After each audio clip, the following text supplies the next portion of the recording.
Why, hello everyone. How's it going? It's a MLB algorithm review for Wednesday, June 15th. And also we're going to prepare a projected look at Thursday, the 16th, because it will be the 16th by the time I finish this video.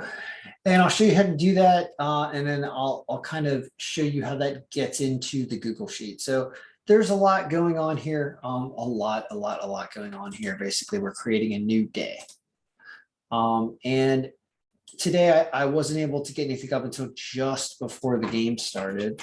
And that's kind of me being lazy and also not wanting to put projections out that are not as accurate as can be. And you need to wait until lineups are confirmed to get really accurate information. So instead of putting out stuff that isn't, that I know isn't really as good as it's going to be yet, and I don't want to make action on something that isn't going to be good, we just wait. And so basically, I'm going to show you how I prepare tomorrow, but let's talk about today for a second.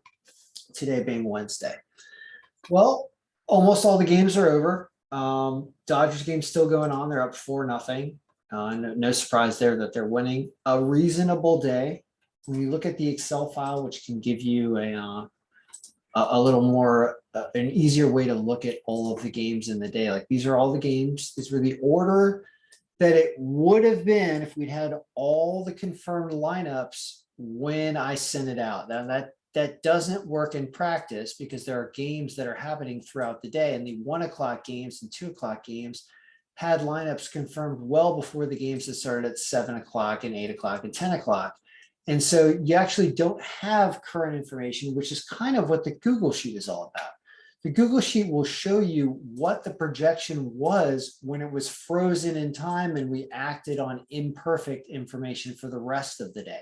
Because when you're judging a pick like Miami and Philadelphia against the other picks that are available for the rest of the day, well, if we haven't finalized our picks for the rest of the day yet, then we don't know where it lies in the order of like what is the best pick of the day.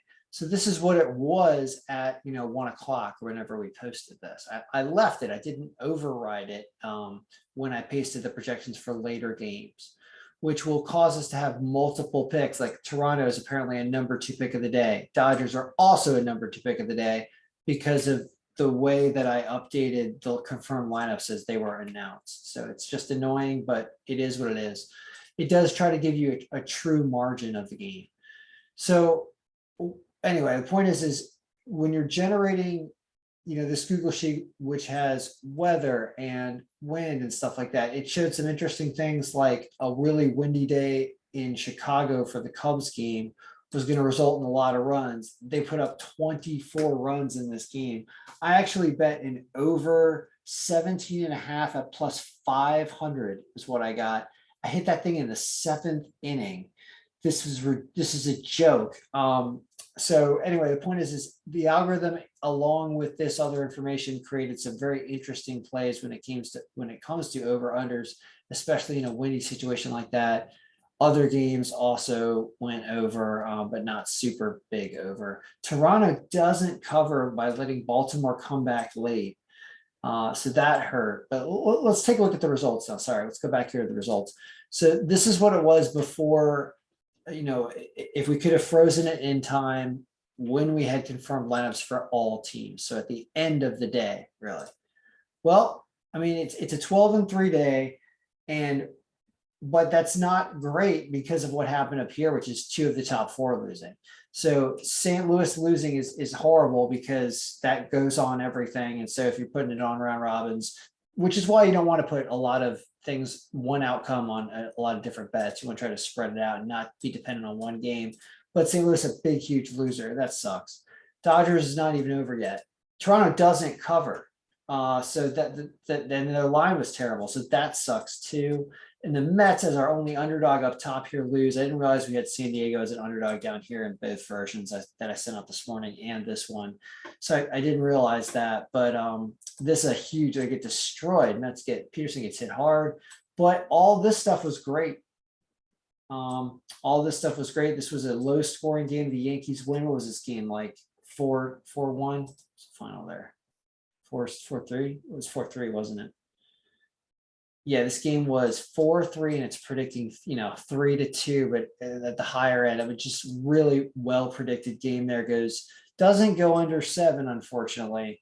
But I don't like betting unders anyway. But the Yankees winning, you usually like a little too scared to cover 1.5, even though the difference here is a little bit more than 1.5. It's 1.6, barely, right? But anyway, point is there was a lot of good here, but I didn't make a lot of money. I actually lost money today, even though I hit some really, really big things because I lost some big stuff. I lost with San Francisco, lost with the Mets, lost with St. Louis, lost with Toronto not covering, lost with I bet some extreme overs that just didn't get there, even though I did hit some of them. So, and I had Detroit instead of the White Sox. I don't know. I was looking at the earlier version today, got that wrong.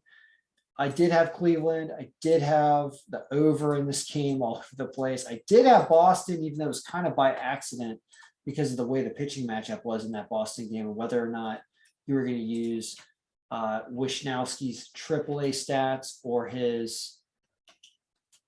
He uses AAA stats, then the projection is great, actually. Refresh that.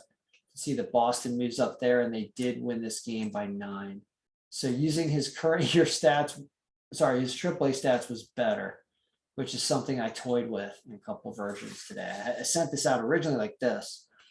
A lot of stuff you can do here. Anyway, so that being said, I'm not feeling, that's how you get Detroit on here. Interesting.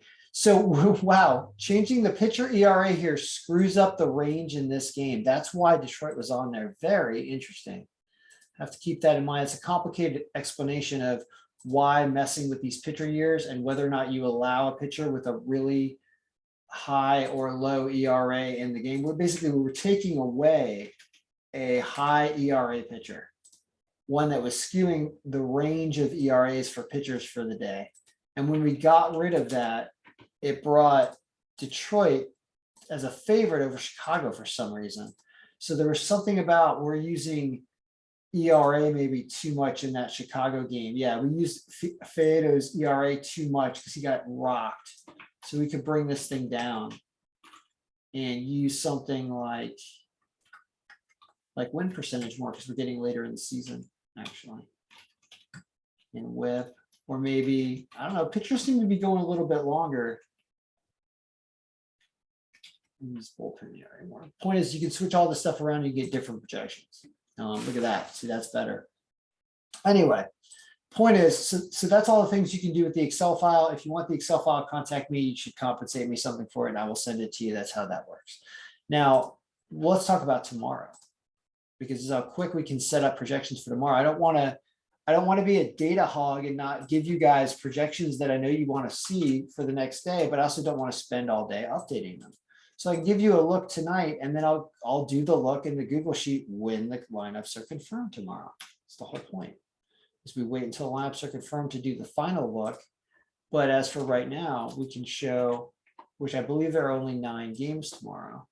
I'll show you those games and how quick we can get there thanks to RotoWire and thanks to Microsoft Excel and thanks to pivot tables. So I already have downloaded the odds for tomorrow that are available on RotoWire for the games that are available. And if we bring them into our odds sheet right here, replace the odds that we had from Wednesday with now our odds from Thursday and get rid of any extra odds, we see that there are 9 games. That's what this 9 means in front of the word home tomorrow. So our matchup sheet needs to be set up for 9 games. So I'm getting rid of any extra slots for extra games that we had for there yesterday. Just got rid of that. And also we like to default our pitcher stats to 2022 for everybody for the year, because that's the way it's supposed to be. The only reason we won't use 2022 is if somebody really doesn't have a lot of innings, but this is pretty much good enough in my opinion so far. 17, 18 innings is good enough for me for this year in the major leagues. So we're almost done. Now we just need to get the lineups in, and RotoWire is fantastic about even providing tomorrow's lineups because they know you guys are planning. Who isn't? And even though these are all expected, you can just copy them and bring them right into our lineup sheet right here. Oh, sorry, it goes right here. And then we refresh this pivot table right here. And I'm going to double check that all the pitchers' names are not abbreviated, and they aren't. And that means that our lineup, that our batting orders can be refreshed and they look good. And everything's good. And everything's good. And now we've already got our 9 games in here. And we can refresh our pivot table and look at tomorrow. And voila, there it is. These games do not have scores yet. Scores. But everything else is ready to go for expected lineups. And let's briefly talk about if somebody wants, maybe I will make a bet tonight just because maybe there's something, interesting here, but you're going to want to look at wind and weather and stuff, which is why you really want to wait. No line on the Yankee game. It says Philly, San Diego, Mets, and there's not even an underdog on here. So actually it doesn't really matter. Although this is a pretty good line for the Mets of Milwaukee and a pretty good line for Detroit losing to Texas, although they are away. San Diego over the Cubs again, only -164. All right, so that's what the look is. That's how quickly you can do it, even though this is not right yet. I mean, when I say not right, it's pretty darn right. I shouldn't say that. It's pretty good already, but it's not correct and as accurate as you want it to be. Plus, there might be pitching changes tomorrow we don't know about. There might be a tornado somewhere. I'm not going to say a place because I hate wishing destruction anywhere, but there could be anything that changes games. So you don't worry about this until tomorrow at 1:30, in my opinion. All right. So good luck, everybody. May all your picks be winning. I hope your picks won tonight, even though the algorithm had a choppy day with big teams up here, as we can see. But still, that kind of looks good. And a lot of runs hit where they were supposed to hit, right? Like this Boston, when you do it that way, hit. Here, your Toronto gets to 7, but they don't cover. Don't get there. Atlanta gets there. Houston gets there.